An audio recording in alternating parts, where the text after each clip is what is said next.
Με τον κύριο Σταύρο Γατή, υποψήφιο Δημοτικό Σύμβουλο στη Λάρισα, με την Ρένα Καραλαριώτου, ήδη συζητούμε.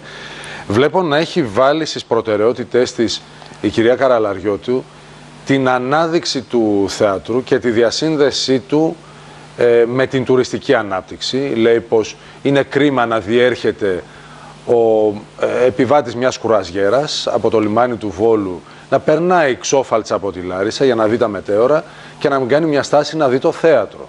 Να μην έρχεται ο επισκέπτης από τη Βόρεια Ελλάδα ή από τη Νότια για να δει το θέατρο, μαζί με ό,τι άλλο διαθέτει βεβαίως η περιοχή. Κύριε Πολύζο, είναι γεγονός ότι το αρχαίο θέατρο στη Λάρισα αποτελεί ορόσημα για τη Λάρισα, αλλά δεν έχει αναδειχθεί με τον τρόπο που έπρεπε να αναδειχθεί. Βρίσκεται στο πιο κομβικό σημείο, βρίσκεται στο κέντρο της πόλης. Είναι αμέσως μετά το αρχαίατρο της Επιδαύρου, το μεγαλύτερο σε έκταση θέατρο, το οποίο είναι ρημοτομημένο κατά τέτοιο τρόπο, ώστε αποτελεί κόσμημα για την πόλη μας.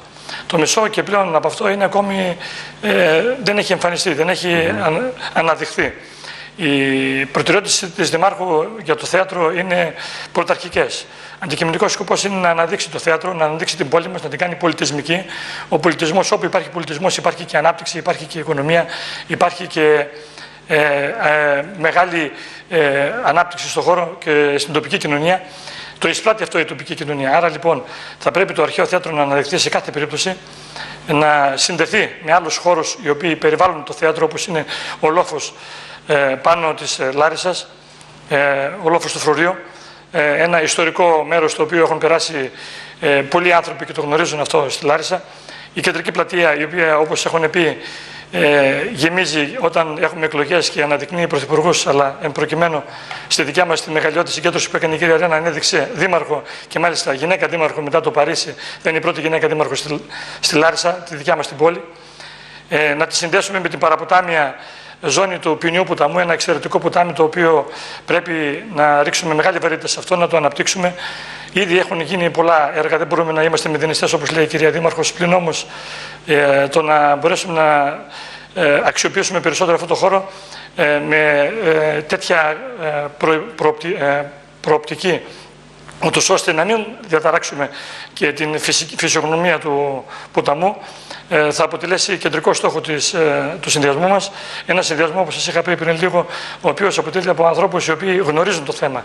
Μηχανολόγοι, μηχανικοί, άνθρωποι των τεχνών, άνθρωποι των γραμμάτων, άνθρωποι που ασχολούνται με την τοπική αυτοδιοίκηση χρόνια και τη γνωρίζουν πολύ καλά.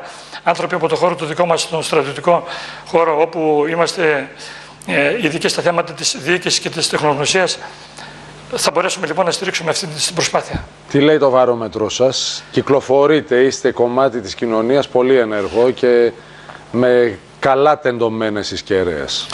Αυτή τη στιγμή δεν θέλω να περιαυτολογήσω, πλην όμως ο συνδυασμός μας είναι ό,τι το καλύτερο έχουμε αυτή τη στιγμή στην πόλη της Λάρισσας.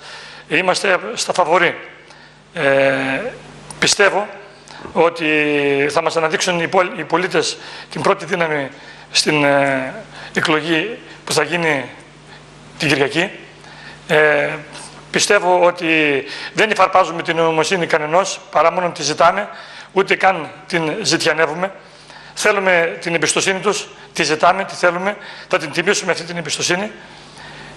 Θα εργαστούμε πάνω σε αυτή την εμπιστοσύνη που θα μας δείξουν και με τη βοήθεια του Θεού και της Παναγίας θα είμαστε πρώτοι.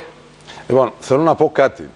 Δεν το συνηθίζω όταν έχω σε τέτοιες μέρες συνεντεύξεις, αλλά κάποιος θα έλεγε καλά, τώρα είναι υποψήφιος σύμβουλος με τη Ρένα Καραλαριώτου και θα την επενέσει και θα πει τα καλύτερα και θα εκπέμψει ένα μήνυμα αισιοδοξίας και μιας καθαρής νίκης κλπ. Επειδή τον γνώρισα τον κύριο Γατή, θέλω να σας πω ότι είναι αυθεντικός ο ενθουσιασμός του. Τον διαθέτει ως άνθρωπος αυτόν τον ενθουσιασμό. Η δημόσια εικόνα του σήμερα μπορεί λίγο να τον αδικαιώσει, το ξέρουν καλά, το ξέρουν ότι είναι ένας αγχωμένος σήμερα Σταύρος Γατής. Αλλά είναι αυθεντικός ο ενθουσιασμός του, σας το λέω εγώ. Σας ευχαριστώ πάρα πολύ. Να έχετε πολύ καλή επιτυχία, κύριε Γατή. Σας ευχαριστώ, κύριε Πολύζο, και να ξέρετε ότι η αποστολή μας είναι να δικαιώσουμε την προσωπική και την κοινωνική εμπιστοσύνη των πολιτών και θα κάνουμε σίγουρα πολύ καλό έργο και θα δικαιώσουμε τη Λάρισα στο 2020 όπως την οραματίζεται η κυρία Ρένα Καραλαριώτη. Και ο συνδυασμός Λάρισα Νέα Αρχή. Πολύ καλή επιτυχία. Σας ευχαριστώ πολύ.